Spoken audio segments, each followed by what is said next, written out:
DCC అధ్యక్షులను ప్రకటించింది కాంగ్రెస్ అధిష్టానం. 5 ఎమ్మెల్యేలకు జిల్లా పార్టీ బాధ్యతలను అప్పగించింది. 5 మహిళలకు సైతం డీసీసీ పగ్గాలు అప్పగించింది. ఆలేరు ఎమ్మెల్యే బీర్ల ఐలయ్యకు భువనగిరి జిల్లా అధ్యక్షునిగా నియమించింది. నాగర్ కర్నూలు డీసీసీ అధ్యక్షుడిగా ఎమ్మెల్యే వంశీకృష్ణ, నిర్మల్ డీసీసీగా ఎమ్మెల్యే బొజ్జు పటేల్ను నియమించింది. పెద్దపల్లి జిల్లా బాధ్యతలను ఎమ్మెల్యే రాజ్ ఠాకూర్కు అప్పగించింది. కరీంనగర్ డీసీసీ అధ్యక్షుడిగా ఎమ్మెల్యే మేడిపల్లి సత్యాన్ని నియమించింది. ఇటు పలువురు కార్పొరేషన్ చైర్మన్లకు సైతం బాధ్యతలు అప్పగించింది. వనపర్తి డీసీసీగా టీశాట్ చైర్మన్ శివసేన రెడ్డికి అప్పగించింది. డీసీసీల నియామకంలో సామాజిక సమీకరణలను పాటించింది కాంగ్రెస్ అధిష్టానం. ఇక దీనికి సంబంధించిన పూర్తి డీటెయిల్స్ షరీఫ్ అందిస్తారు. షరీఫ్, డీసీసీల నియామకంపై అప్డేట్స్ ఏంటి? చాలా రోజుల నుంచి డీసీసీ నియామకం పైన చాలా మంది ఎదురు చూస్తున్నారు.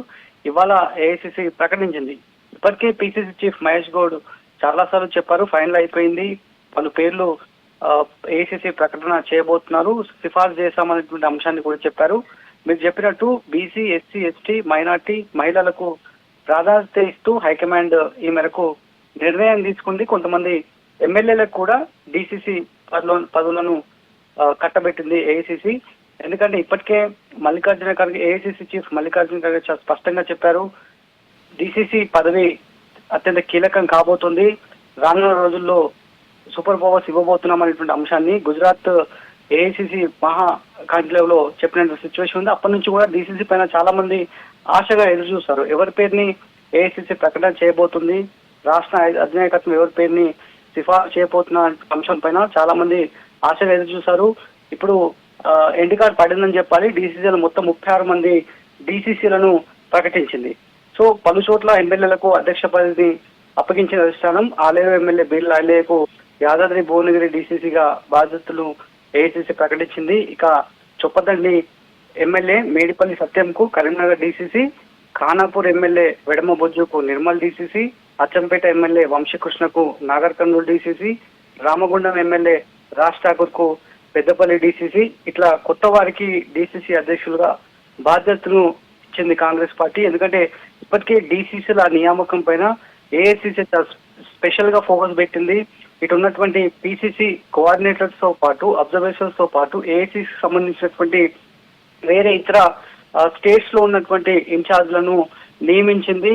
పూర్తి స్థాయిలో గ్రాస్ లెవెల్లోకి వెళ్ళి వాళ్ళ క్యాపబిలిటీ ఏంటి, వాళ్ళకి సంబంధించినటువంటి యాక్టివిటీస్ ఏంటి అనేటువంటి అన్ని విషయాలను క్రోడీకరించుకొని పూర్తి స్థాయిలో ఫైనల్ చేశారు. పూర్తి స్థాయిలో ఎప్పుడు డీసీసీలకు సంబంధించినటువంటి ప్రక్రియ ఎప్పుడు ఎండ్ అవుతుంది అనేటువంటి విషయం పైన చాలా మంది ఎదురు చూశారు. పూర్తి స్థాయిలో ఇప్పటికైతే ఏఐసీసీ ప్రకటించింది. మీరు చెప్పినట్టు మొత్తం 5 ఎమ్మెల్యేలు సంబంధించినటువంటి వాళ్ళకి డీసీసీల పగ్గాలను ప్రస్తుతానికైతే అప్పచెప్పిన పరిస్థితి ఉంది. కాబట్టి పూర్తి స్థాయిలో డీసీసీల ప్రక్రియ కోసం చాలా రోజుల నుంచి ఎదురు చూస్తున్నటువంటి వాళ్ళకి ఇది ఒక గుడ్ న్యూస్ అని చెప్పాలి. డీసీసీ అధ్యక్షులను ప్రకటించింది కాంగ్రెస్ అధిష్టానం. 5 ఎమ్మెల్యేలకు జిల్లా పార్టీ బాధ్యతలను అప్పగించింది. 5 మహిళలకు సైతం డీసీసీ పగ్గాలు అప్పగించింది. ఆలేరు ఎమ్మెల్యే బీర్ల ఐలయ్యకు భువనగిరి జిల్లా అధ్యక్షుడిగా నియమించింది. నాగర్ కర్నూలు డీసీసీ అధ్యక్షుడిగా ఎమ్మెల్యే వంశీకృష్ణ, నిర్మల్ డీసీసీగా ఎమ్మెల్యే బొజ్జు పటేల్ను నియమించింది.